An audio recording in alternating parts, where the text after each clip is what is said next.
안녕하세요. 반갑습니다. 오늘은 한화 에어로스페이스 살펴보도록 하겠습니다. 재무제표를 중심으로 어떤 기업인지 들여다보고요. 실적이라든지 간단한 기업의 이해를 원하시는 분들에게 도움이 될 영상입니다. 먼저 기업은 경남 창원에 본사가 있고요. 항공기 엔진을 제작하는 건 아니겠죠. 부품이죠. 엔진에 들어가는 부품이겠죠. 자주포, 탄약 운반차, 장갑차 등 이렇게 사업을 영위하고 있는 코스피 상장 기업입니다. 2021년 1분기 실적을 반영을 해서 살펴보도록 하겠습니다. 한화 에어로스페이스 자산이 2018년 이후로 꾸준히 증가하였죠. 2020년 대비 4% 4,028억 원 증가를 하여 총 9조 8,677억 원 기록했습니다. 보시면 부채 비율이 다소 높은 것을 확인하실 수 있는데요. 정확하게 계산을 해보면 부채 비율이 226% 나왔어요. 200% 이하를 일반적으로 안정적인 기준으로 보기 때문에 다소 높은 수치가 나왔다고 볼 수 있고요. 더불어 유동 비율까지 계산을 해보면 130%로 계산이 되었습니다. 그러니까 1년 내 상환해야 될 차입 부담이죠. 보통 150% 이상을 안정적인 기준으로 보기 때문에 다소 지금 유동성에 대해서 우려스러운 수치가 나왔다 이렇게 볼 수는 있습니다. 전반적으로 기업이 외형이 커졌지만 부채가 증가로 인한 원인이라는 거 이렇게 한눈에 봐도 확인하실 수 있죠. 다음은 하나로 에어스페이스 자산 세부 구성입니다. 주요 자산이라고 할 수 있는 내용은 보시는 것처럼 유형자산, 무형자산, 재고자산, 매출채권, 현금 및 현금성 자산입니다. 좀 다른 기업과 특이하게 무형자산의 비중이 유형자산과 비슷한 수준으로 나타났습니다. 지금 게임업 회사도 아님에도 불구하고 이렇게 무형자산의 비중이 높은 거 좀 이 기업의 특징이라고 할 수 있겠죠. 유무형 자산이 각각 전체 자산 중 19%를 차지하여 약 2조 가까운 금액이죠. 1조 8,962원, 1조 9천억 정도 이렇게 나타내고 있습니다. 이 무형자산에 대한 비중이 높았기 때문에 이 부분 디테일하게 살펴보면요. 보시는 표는 2021년 1분기 보고서입니다. 무형자산 비중이 높은 세부 항목 보시죠. 역시 개발비 항목이 있고요. 영업권이 있고요. 투자하시는 분들은 이 두 가지 항목 중점적으로 보시면 좋을 것 같은데요.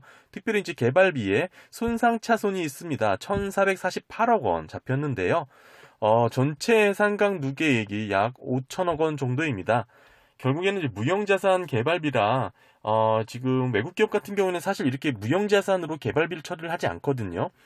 이런 부분에 있어서 우리나라 상장 기업들이 다소 좀 뭔가 정리를 하든지 좀 뭔가 투자자들이 또 주의 깊게 들여다봐야 될 부분이라고 할 수 있는데요. 연구 개발비로 비용 처리를 하지 않고 자산으로 상계를 했던 것이죠. 결국 자산이 부풀려져서 계속적으로 이렇게 효과를 보다가 이후에 그 자산의 성과, 개발의 연구 개발에 대한 성과가 없어지든지 떨어지든지 하여 잡아놓은 무형자산을 상손 처리한 겁니다. 부정적이라고 볼 수 있는 부분이죠. 금액도 1,000억 원이 넘는 금액입니다. 1,448억, 1,500억 정도에 육박하는 그런 금액을 이렇게 상손 처리한 거죠. 손상 처리한 건데 이건 이런 부분들 투자하시는 분들 좀 주의 깊게 들여다보시면 좋을 것 같습니다. 다음 영업권이 있었는데요. 무형자산에서 영업권도 중요하죠. 영업권이라는 거는 간단하게 말씀드리면 이 기업이 하나 에어로스페이스가 투자하거나 매입한 기업입니다. 그러니까 기업 가치를 대로 매입을 한 게 아니라 그보다 더 비싸게 매입을 한 거죠. 그 차이, 권리금이라고도 할 수 있고 프리미엄이라고도 할 수 있죠. 그러니까 이 기업을 매입함에 있어서 더 많은 돈을 주고 샀을 때 그 차이 나는 부분을 그 영업권이라고 이렇게 처리해서 관리를 하는 겁니다. 하나 디펜스, 시스템 방산 부분, ICT, 테크원 이렇게 등등 하나 에어로스페이스 USA도 있네요. 이런 식으로 이런 기업들을 매입할 때 돈을 더 주고 샀던 그 프리미엄이다 보시면 되는 거고요. 아직까지 이 영업권에 손상차손이 잡힌 부분은 없습니다. 추후에는 이렇게 매입한 기업이 성과가 없다든지 시장성이 떨어지면 이것도 마찬가지로 영업권이 손상차손 될 수 있습니다. 비싸게 주고 샀지만 사업성이 없다고 판단하는 거죠. 현재까지는 그런 부분은 없습니다. 투자하시는 분들이라면 이 부분도 눈여겨서 보시면 좋습니다. 다음 재고자산의 비중이 높았는데요. 보시는 것처럼 2018년 이렇게 큰 폭으로 늘어난 거 확인하실 수가 있고요. 물론 재고자산은 단순하게 이 증가폭으로만 보시면 정확한 판단이 좀 어렵고요. 매출액의 증감과 함께 비교를 하셔야 됩니다. 뭐 매출 채권도 마찬가지고요. 매출액이 늘면 불가피하게 재고자산, 매출 채권은 늘어나는 부분이 있으니까요. 다음 보시면 2015, 2016, 2017년까지 매출액 증감률과 재고자산 증감률이 어느 정도 양호하게 안정적인 수준에서 관리되는 거 확인하실 수 있죠. 그러다 2018년 큰 폭의 재고자산이 쌓이게 되는 거 확인하실 수 있습니다. 이후 어느 정도 부담이 되고 있는 모습이라고 예측할 수 있는데요. 물론 2019년, 2020년 어느 정도 비슷하게 회복하고 있는 모습이지만 2018년 당시 재고자산이 누적된 부분이 상당하다라는 거, 아직 충분히 소화할 만한 정도의 이런 간극이 나타나진 않았다는 거 이렇게 확인할 수 있습니다. 어느 정도 재고자산에 대한 부담이 있는 것으로 예상이 되고요. 정확하게 재고자산 회전율로 확인을 해보면 좋은데요. 2021년 1분기 2.3회입니다. 보통 4회 이하를 불량하다고 보는 게 이제 업계 평균인데요. 물론 기업이라든지 산업의 이제 평균에 따라 다 다릅니다. 하지만 이제 중요한 부분은 재고자산 회전율 자체가 점점 떨어지고 있다라는 거죠. 더 악화되고 있다라고 볼 수 있는 겁니다. 3.2회에서 2.9회, 2.3회까지 떨어졌습니다. 더욱이 재고자산이 차지하고 있는 자산의 구성 비율은 점차 높아지고 있습니다. 15.3%에서 16.8, 17.7까지 높아졌죠. 어느 정도 재고자산 관리에 부담을 느낄 수 있는 수치들로 나오고 있고요.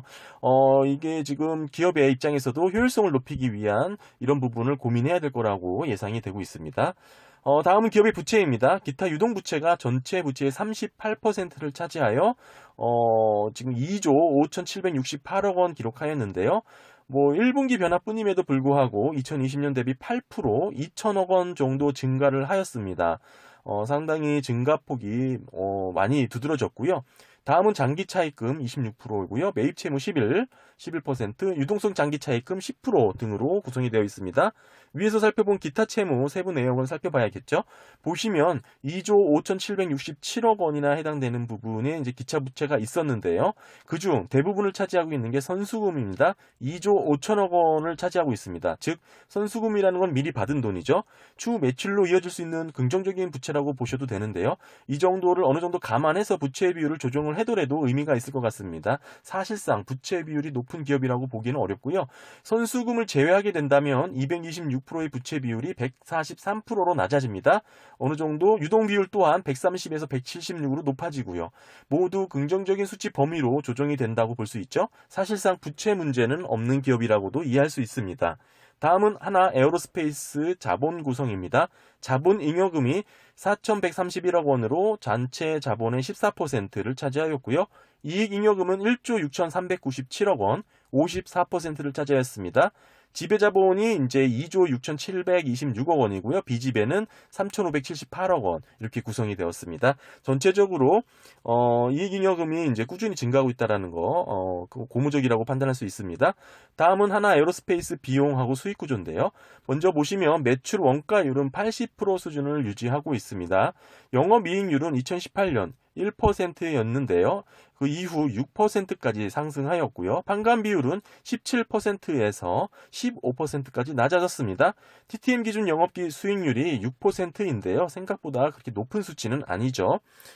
다음은 기업의 이제 고정비와 변동기 부분을 분류하여 기업의 이제 영업 레버리지를 살펴봤습니다.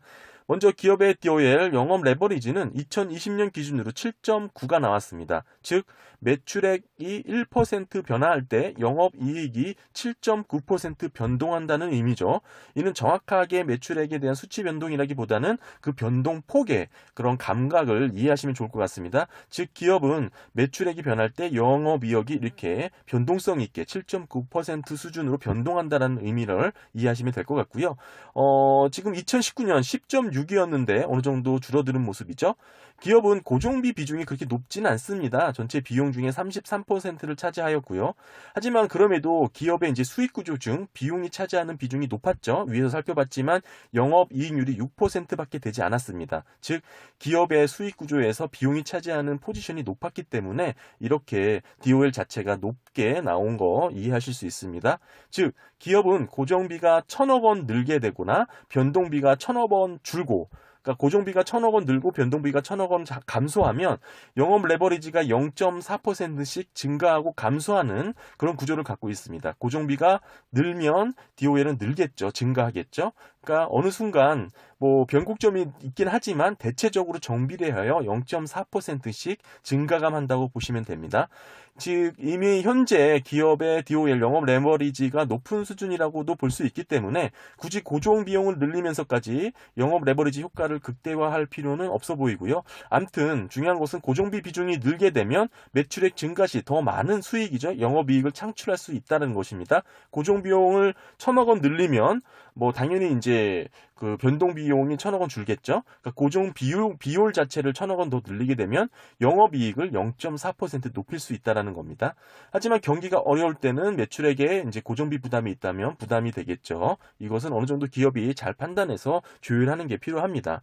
어느 정도 이제 기업이 매출이 늘더라도 그것이 곧바로 영업 실적으로 이어지는 부분이 적은 경우도 있는데 지금 이 현재 기업 같은 경우에는 매출액이 늘면 영업이익에 반영하는 그 비율의 수치가 7.9%라는 거죠. 이게 지금 2020년 기준입니다. 다음은 기업의 매출액 보시면 2015년부터 꾸준히 증가하는 모습 확인하실 수 있습니다. 매출액 성장률 보시면 다소 등락이 있지만요. 2020년 1% 성장대를 보인 거 확인하실 수 있고요. TTM 기준으로 다소 증가율이 다시 증가하고 있는 모습입니다. 아직은 좀 더 지켜봐야겠죠. 전체적으로 매출액 증가율 변동폭은 있습니다. 그럼에도 이렇게 큰 규모의 기업의 매출액 성장률이 꾸준히 증가하고 있다는 것은 고무적이라고 평가할 수 있는 부분입니다. 다음은 하나 에어로스페이스의 손익계산서 세부 내역입니다. 매출액에서 영업이익, 당기순이익으로 이어지는 평이한 구조고요. 워낙에 기업의 규모가 크기 때문에 세부적인 부분의 항목에 있어서 변화가 잘 보이지 않죠. 큰 틀에서는 문제가 두드러지지 않았다는 모습입니다. 다음은 영업이익에서 당기순이익으로 이어지는 부분인데요. 확대를 해봤습니다. 다소 확인이 필요한 부분들이 몇 가지 있습니다. 2020년 금융수익이 425억이었는데 TTM 1,169억 원으로 급격하게 증가한 부분이 있죠. 이거 한번 살펴봐야겠습니다. 그 다음에 2019년 기타 손실 741억 원에서 2020년 1,194억 원으로 늘어난 부분, 마찬가지로 금융비용 788억에서 1,171억 원으로 늘어난 부분도 한번 들여다보도록 하겠습니다. 보시는 거는 2021년 1분기 기준이고요. 금융자산 당기손익의 경우 지금 세트랙 I의 전환사채 인수 계약의 그 평가이익이 311억 원이 반영된 부분이 있습니다. 마찬가지로 파생상품 평가이익 또한 세트랙 I의 신주 인수 계약이죠. 이제 금융자산에 해당되는 내용입니다. 평가이익이 499억 원 이렇게 잡힌 부분 이렇게 반영이 됐습니다. 그 결과로 인해서 아까 위에서 언급했던 지금 금융수익이 이렇게 급격하게 늘어난 부분, 이 원인이라고 할 수 있고요. 다음 보시는 거는 2020년 결산 기준이고요. 2019년 기타 손실이 741억 원, 하지만 2020년 1,194억 원으로 늘어난 부분, 마찬가지로 무형자산 손상도 이렇게 어느 정도 영향이 있었고요.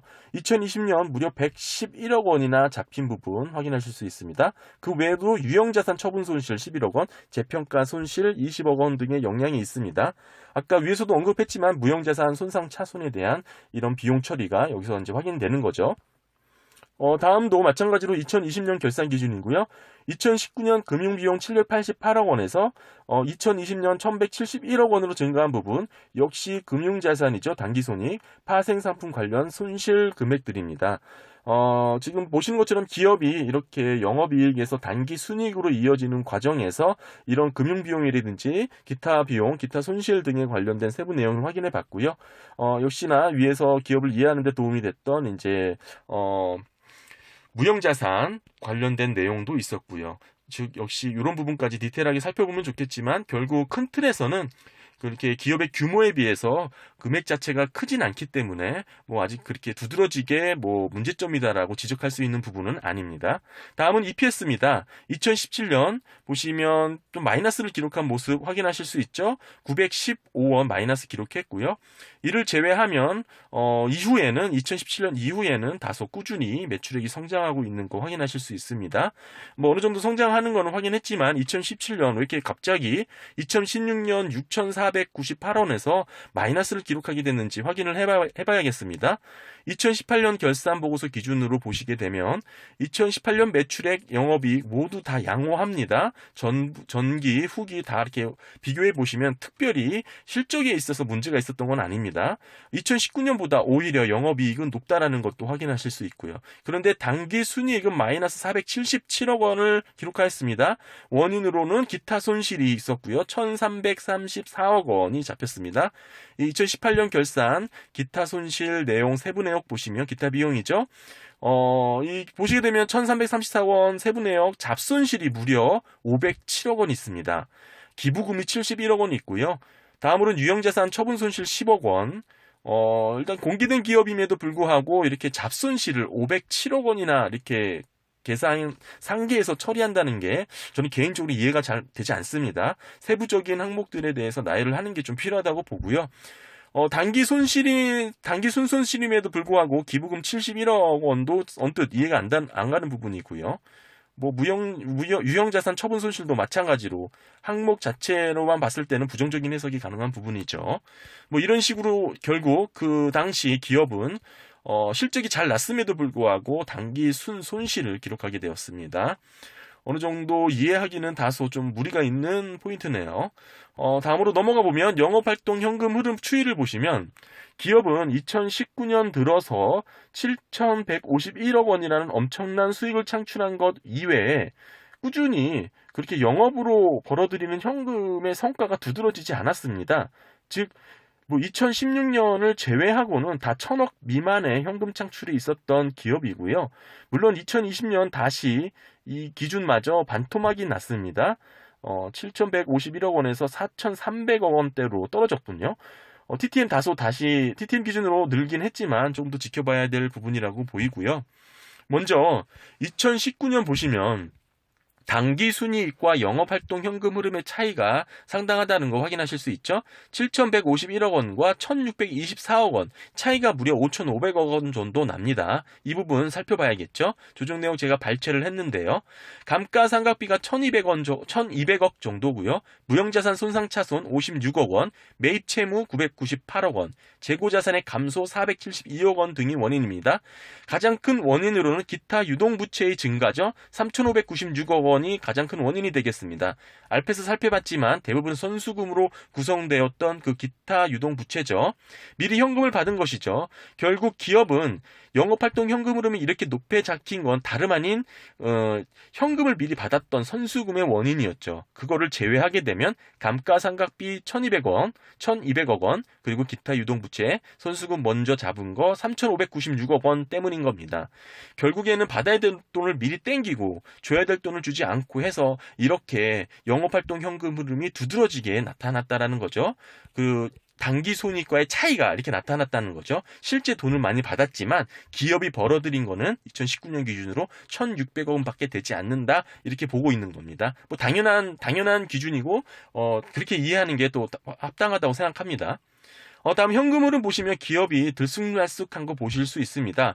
안정적인 수익 구조를 갖춘 모습은 아니라고 이해할 수 있는데요. 특히 영업활동 현금 흐름이 중요한데 변동폭이 상당히 크다고 이해할 수 있습니다. 부정적이라고 저는 생각하는데요. 아직 자리를 제대로 못 잡은 듯한 모습이라고 볼 수도 있죠.